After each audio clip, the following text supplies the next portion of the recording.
Përmbledhja e ngjarjeve kryesore të ditës në Radio 7. Dështon kërkesa për shkarkimin e prokurorit të Republikës Maqedonisë së Veriut Lupço Koçevski. Gjatë mbledhjes së Këshillit të Prokurorëve Publik, 3 anëtar votuan pro propozimit ndërsa 6 votuan kundër. Kryetaria e Këshillit, Dushica Dimitrieska, theksoi se meqense Këshilli merr vendime me shumicë votash, rezultati është mendim negativ. Në mbështetje të propozimit votuan Keti Petkova, Ardian Demiri dhe Mariana Ilievska. Arrestohet një pjesëtar i sigurimit të kryeministrit të Republikës të Maqedonisë së Veriut Istria Mickovski. Ai akuzohet për zbulim të sekretit shtetëror. Angel Saramakov u dërgua në paraburgimin e Shkupit pasi dyshohet se në këmbim të parave ka ndarë sekrete zyrtare që zotronte me anë të klanit mafioz në Gërçec. Pas burgosjes së një anëtari të sigurimit të kryeministrit Istria Mickovski nga LSDM-ja, thonë se ky nuk është rasti i parë i arrestimit të një personi nga sigurimi i kryeministrit. Kryeministri i Republikës Maqedonisë së Veriut, Istria Mickovski, përshëndet arrestimin e turpërojës së tij, Angel Saramakov. Mickovski tha se është shembull i mirë se nuk ka të paprekshëm dhe se të gjithë që shkelin ligjin do të përgjigjen. Pretpostavljam angažiran otkako ja bев izbran za predsjedatelj na vladi. Supozoj që është përfshirë pas jam zgjedhur kryeministër kur formua ekipi, kushdo që është. Nëse e tradhton besimin e qytetarëve, e dëmton derin dhe të vëmëron DPMNE-s, partisë politike prej nga vijun, por para së gjithashtë të qeverisë dhe shtetit, do të sankcionohet ashpër, kushdo të jetë. Na vladata i državata ќе bide najžestoko i najoštro sankcioniran. Ko ide? Tha mes të tjera Mickovski. Saramakova akuzohet për shitje të sekreteve shtetërore kundër shpërblimit prej 50.000 euro. Rajoni.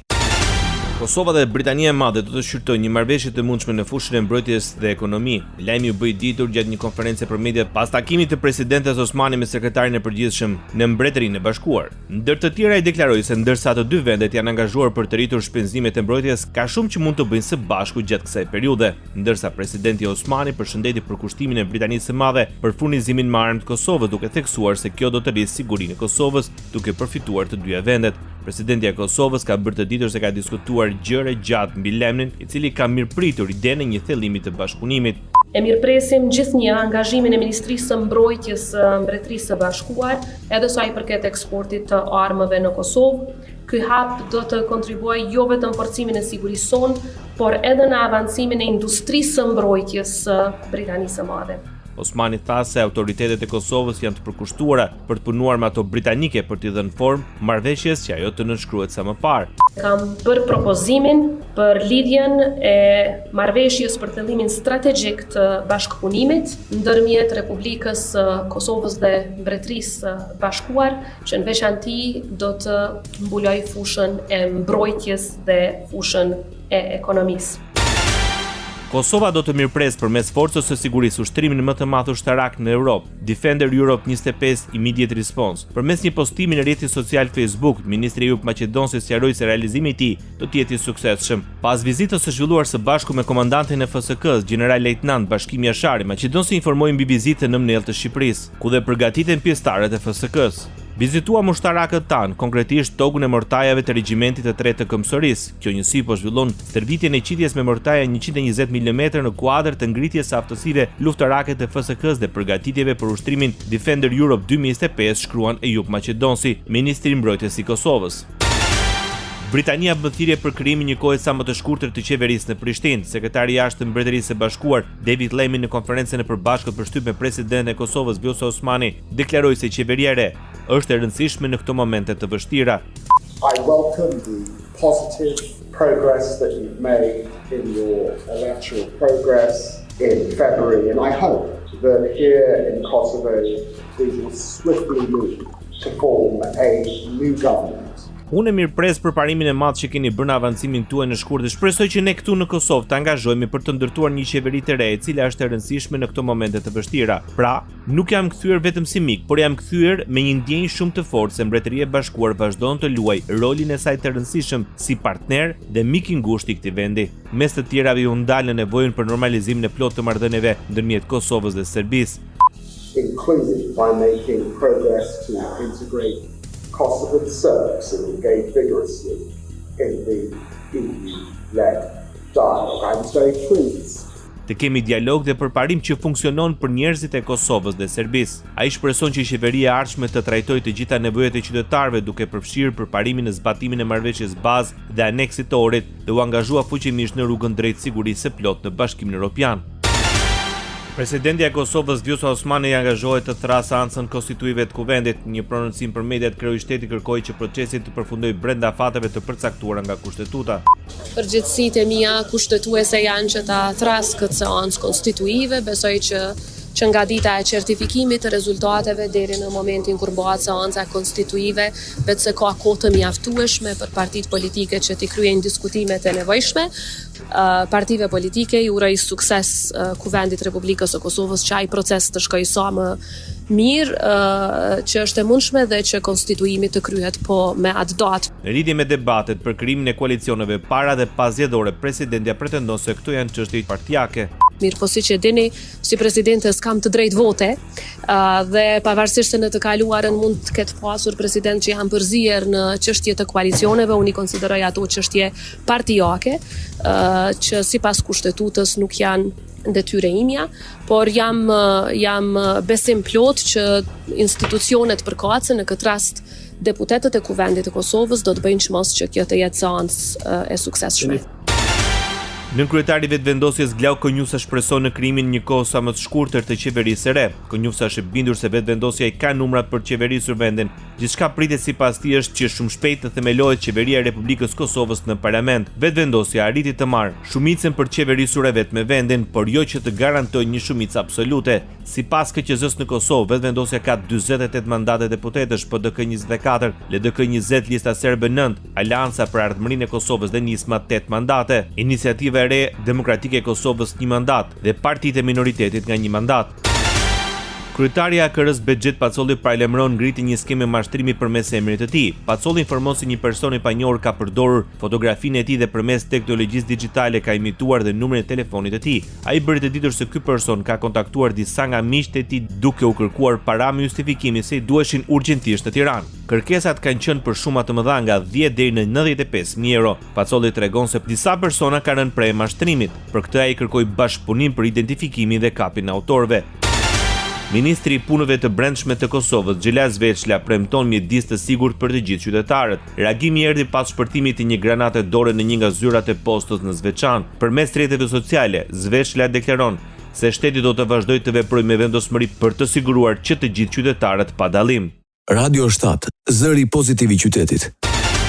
Fillon zyrtarisht punën për monitorimin e zgjedhjeve në Shqipëri misioni vëzhguesi OSBE Dirit, teksa shmangu komentet mbi planin e SPAK për hetimin e krimeve zgjedhore dhe mundësinë e bashkëpunimit për raportimin e shkeljeve. Drejtuesi i misionit Lamberto Zanier tha se është ende herët për të dhënë një opinion mbi këtë çështje. Ai nënvizoi se misioni i OSBE Dirit do të fokusohet në detyrat e tij dhe nuk do të kryejë aksione të tjera përtej mandatit vëzhgimit. Zanier deklaroi se ekipi i tij do të ndjek nga afër të gjitha aspektet e procesit zgjedhor dhe do të publikojë gjetjet në raportet zyrtare.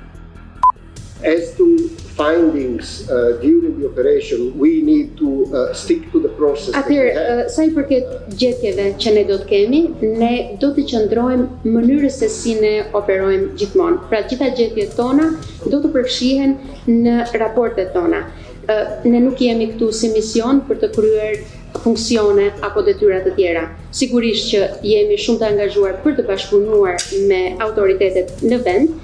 Sigurisht që do të performojmë duke bashkëpunuar në mënyrë konsistente me ta, por gjetjet tona të parregullsive zgjedhore gjatë misionit do të përfshihen dhe do të ndahen me autoritetet përmes raporteve tona. In the various stages that I described earlier.